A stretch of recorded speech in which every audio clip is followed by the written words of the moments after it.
One of the things that happens in this week's parsha that's a really a continuation from previously, where initially when Moshe goes to Pharaoh and says, I'm speaking from the God of the Israel.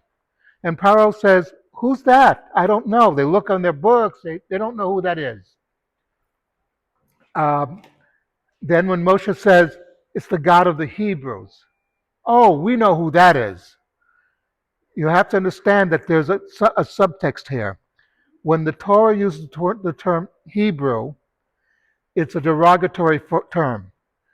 Pharaoh is basically putting down the Jewish people, saying, oh, they're only Hebrews, they're Jew boys, they're whatever, the terms.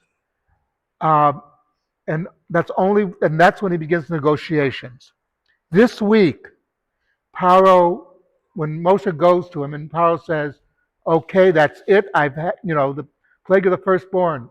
I realize who's boss, that God is God. I have to let the Jews go. And he calls them the God of Israel.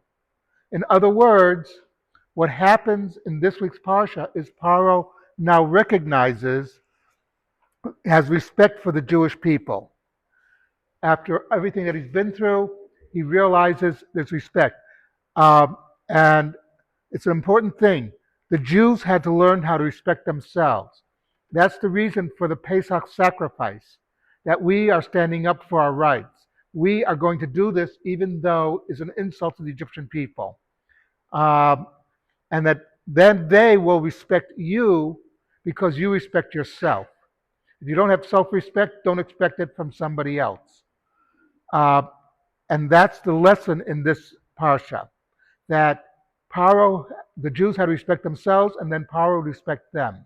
Something to think about. Do we still have a minion?